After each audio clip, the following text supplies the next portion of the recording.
This is the Dodgers Postcast, your instant game reaction for the Los Angeles Dodgers, part of the Locked On Podcast Network. Your team every day.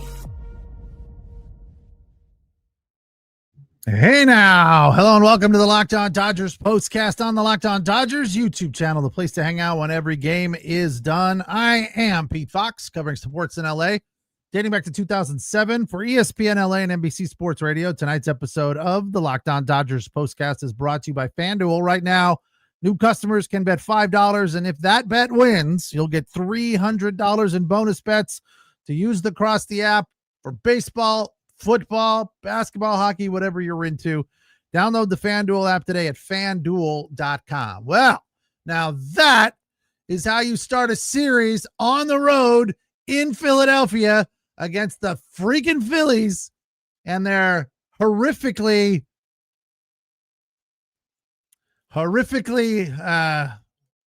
aggressive fans. Let's call them that. That's putting it nicely. You got to give them credit, though. And they were standing the whole game.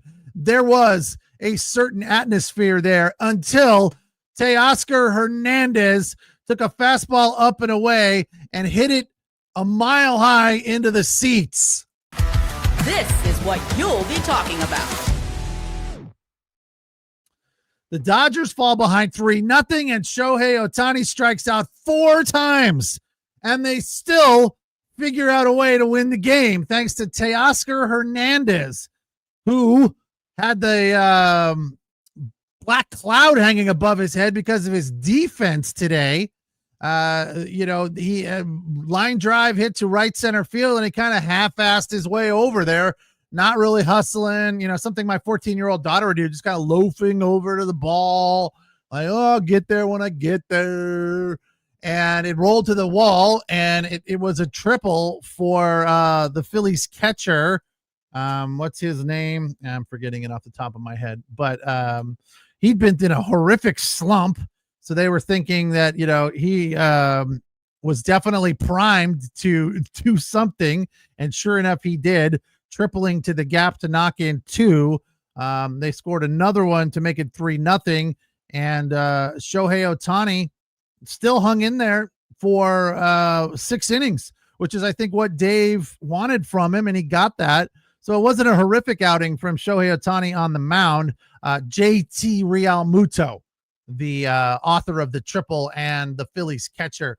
But Ohtani's pitching today was fine. It was good. It wasn't great. He had 9 Ks. Let's not overlook that. 3 runs on 3 hits, only 1 walk.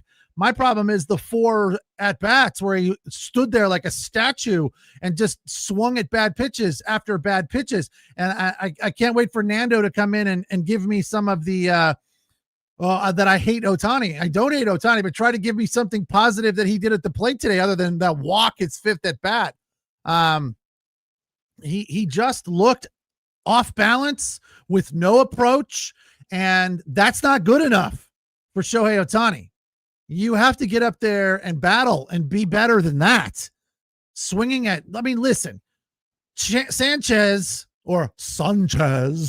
as Nelson says on the radio broadcast, and that's how you say it. I get it, but it's like, stop trying. He again, just like Joe Davis, they overpronounce things. They over enunciate. Sanchez had that changeup working. It was wicked. So what I'm not getting is, when you're a great hitter like Shohei Ohtani, you go up to the plate with an approach, and you should know anyway, that Sanchez is working the changeup like crazy. He's leaning on it like 60 to 70% of the time. So sit, change, right? And react to fastball, not the other way around, okay? It wasn't just him. Other Dodgers were doing it too. But Shohei went up there not only was he swinging at the changeup over and over again, he was swinging at bad ones. Now I know it's that pitch dives and falls off the table and it's wicked as hell. I get it, but he was just swinging at bad pitches. Like, come on, like take one, like get an idea, have an approach, have an attack. He didn't have anything. And then Sanchez knew that he was confused by it, so he set him up with 2 changeups and then slammed the door in his face with a fastball right down Main Street. And Shohei was like, yo, I wasn't waiting for that. So he was just out of sorts, off balance all night. And to that I say, maybe we don't have Shohei hit when he's pitching, right? Because he could come in later and hit after he's pulled, after the 6th inning or something. I think you can do that. I'm not exactly sure. The rules with the designated hitter and when he's pitching, it's very, very confusing. But I think if Shohei was just pitching and somebody else was the DH, when Shohei came out as the pitcher, he could then replace the DH, I believe. But I just don't think it's too much. I know Shohei's a superhuman, right? And he does get hits, but it just seems wasteful that it's a lot to focus on pitching in a postseason game. During the regular season, I'm fine. During the postseason, he needs to focus when he's pitching. All right. Let him pitch. He's a great pitcher. We don't need him hitting. We have other guys that can hit. So I just don't love him pitching and hitting. It takes too much effort. You know, the circus sideshow aspect of it, I don't need that. I want to win games. And Shohei going 0 for 4 with 4 Ks does not help the Dodgers win games, but they did it anyway. So in spite of Shohei striking out 4 times, the Dodgers figure out a way to get it done. This is the Locked On Player of the Game. Got to give it to Teoscar Hernandez, with honorable mention to his non-related brother Kike Hernandez, who continues to light things up in October. 1 for 4 today for Kike, with a double that was in fact. Time to reveal where the game was won or lost. It's the turning point. So the player of the game and the turning point coincide. Kike's double to get the Dodgers on the board in the 6th inning, 2-run double, get the Dodgers in the game, turn things around for them, change their attitude, and then they come back in the 7th, and the home run from Teoscar Hernandez gives them the 5-3 lead. So the player of the game is Teo because of the home run. Yeah, the defense wasn't great. I'm sure he'll hear it from Doc. Everyone's talking about it today. I'm sure he's going to hear that all over social media, that people are just on him for being lazy. And he's already suspect in the outfield. He's not a great outfielder. He's good enough, but he's not great. So he is a tad bit of a liability, right? Kind of like Pages used to be. Pages is still a bit of a liability fielding the ball, but his arm makes up for it. And the other thing that goes with Pages defensively is that he makes great catches. He will make a great catch and then back it up with a fumble or an error sometimes, but the arm outweighs it. Teo's arm is not great. His glove needs to be better. He just needs to hustle more. If he was hustling and that ball got by him, even if he fake half-ass dived, I think people would have been like, all right, whatever. But the fact that he was like, just loafing and the ball rolls to the wall, everyone's all over him. So he's going to hear it. He's going to hear it from all over the place. And I'm sure he's a consummate professional. He will take note and do better. He'll just be better next time. I know he will. But he made up for it. It now becomes a side note because he hit a 3-run home run. I was like, all he needs is a base hit and people won't be talking about it. But a 3-run home run is better. So 1 for 4, 3 RBI. The turning point in the 6th from Kike Hernandez, the player of the game, Teoscar Hernandez, with the 3-run jack. But Teo had 3 strikeouts to go with it. Again, something else that will just go unnoticed, right?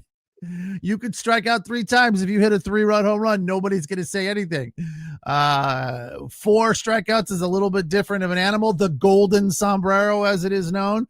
But the difference between Teo today and Shohei today, look, Teo was fishing for that off balance changeup as well, but Ohtani just looked way, way worse. It started the game nice with a 1-2-3 first inning. Got into a jam in the 2nd, walked Marsh, single to Real to Marsh with a single, rather, not a walk. Real Muto with the triple to the gap. That made it 2-0. And those were the first runs that Ohtani had allowed since late August, 17 2/3 innings. He has been absolutely lights out. But the good news is, give him credit, he locked it down after that, did not allow another run, and the Dodgers win it 5-3 to snatch home field advantage from the freaking Phillies dinner plate. We'll take that right back. So that's awesome. 1-0. I have had negative thoughts about this series in general, and those all are now changed because you win this first game, it changes the entire tone of this series. Huge win. And another massive part of it, the bullpen. We'll talk about that next. It's the Locked On Dodgers postcast on the Locked On Dodgers YouTube channel. Place to hang out when every game is done. Don't forget to check out Travis Rogers Monday through Friday, the Locked On Daily Dodgers podcast, an in-depth look as to what's going on in the Dodger universe right here and now. Well, today's episode of the Locked On Dodgers postcast is brought to you by PrizePicks. PrizePicks is a app which makes getting in on the action a whole lot of fun. Every day we make decisions, but PrizePicks makes being right about decisions actually get you paid. Don't miss this excitement that goes on with PrizePicks that happens because of the football season, the baseball playoffs, NBA is right around the corner. PrizePicks, it's where it's good to be right. Playing PrizePicks is such a fun, simple way to add more excitement to football, baseball, basketball, whatever. You pick more or less on 2 to 6 players and their stat projections, like Josh Allen's passing yards or Shohei Ohtani's strikeouts for a game, and you're in the game. That's it. Very, very simple. You got to put 2 of them together to get it done. And there are so many cool bonuses and features and freebies and specials that PrizePick will run for you, where they lower the odds to almost give you a free win, and they do it on a regular basis. So another cool thing about PrizePicks. Download the PrizePicks app today and use the code LOCKEDONMLB. You'll get $50 in lineups after you play your first $5 lineup. That's LOCKEDONMLB. $50 in lineups after your first $5 lineup. PrizePicks, where it's good to be right. Tonight's episode also brought to you by FanDuel. The NFL season is here, and FanDuel has an offer that you don't want to miss. Right now, new customers can bet $5 and get $300 in bonus bets if you win. That's right. Pick a bet, put down $5, and if it hits, you'll unlock $300 in bonus bets to use across the app. It makes watching football a whole lot more fun. If you've never put action on a game in any way, shape, or form, you don't know what you're missing. It really adds to the excitement. So what are you waiting for? Visit FanDuel.com to download the FanDuel app today and get started. FanDuel.com and get the FanDuel app. A $5 bet can get you $300 in bonus bets. Dodgers with a 5-3 come from behind win. TEOSCAR HERNANDEZ struck out 3 times, but hit a 3-run jack. And that's what we'll remember about game 1 of this series. Teo, that was his only hit of the game. Mookie, 0 for 5. As we talked, Shohei, 0 for 4. Had a walk, 4 Ks. Freddie Freeman, 1 for 3. He got the first hit of the game for the Dodgers. Tommy Edman, a hit. Kike, 1 for 4 with 2 RBIs. Call started. Got a base hit, so he's batting 1,000. Max Muncy 0 for 2. Pajes 1 for 4 with a run scored, struck out twice. He was pretty off balance, mystified by the Sanchez changeup. And Rortvedt came out of the game early to give way to Will Smith, who went 0 for 2 with a run scored after getting hit by a pitch. But the bullpen, interesting. Love it. I love it when Dave gets creative, right? We know that there is shaky ground out there. A lot of question marks. The trust tree is filled with a bunch of weak branches or heavy people on weak branches. And Tyler Glasnow has been sitting around this postseason, 3 games in, waiting to pitch. So he said, get your ass out there. And he went out there, an inning and 2/3, had the curveball working. The splitter was working. He was dealing. Now, he did get into a jam there in the 8th inning, had to be pulled out, but here comes Vesia to seal the deal, close the door, and end the threat. So that was good. And look, Vesia had one bad outing recently, and it was frustrating to all of us, but he hasn't been bad since then, and he got right back on the horse and took care of business his very next time out. But the highlight, the most exciting aspect of this bullpen now for us all, Roki Sasaki, the confidence that I think we all feel when Roki Sasaki is coming into the game because of that split finger, and he's to mix with a 100-mile-an-hour heater. is just so warm and comforting and like a comfort food, whatever that is for you, a bean and cheese burrito or a bowl of soup in a bread bowl or whatever your comfort food, spaghetti, pizza. Everyone's got their comfort food. Well, Roki Sasaki for this bullpen right now is my comfort food. He makes me feel happy and confident and not worried. And I don't have a knot in my gut going, how's he going to walk three guys and put us in a bad spot? He comes in and he seems to thrive on the moment. And that is huge. So they were calling him tonight on the broadcast, the Dodger closer. I don't know if that's been officially mentioned or he's been, denoted the Dodger closer. But if he hasn't, that's an issue. That's a problem. Freeman and Doc and everyone else involved in making player decisions need to say, hey, you're the closer, because closers like knowing that. They like having that confidence. They like having that mantle to defend. And Roki Sasaki is all about it. I don't think he cares that he's not starting. He's playing and he's being productive and he's contributing. Yes, Victor says Dodgers have definitely found their closer in Sasaki. Yeah, I hope you're right. I really do.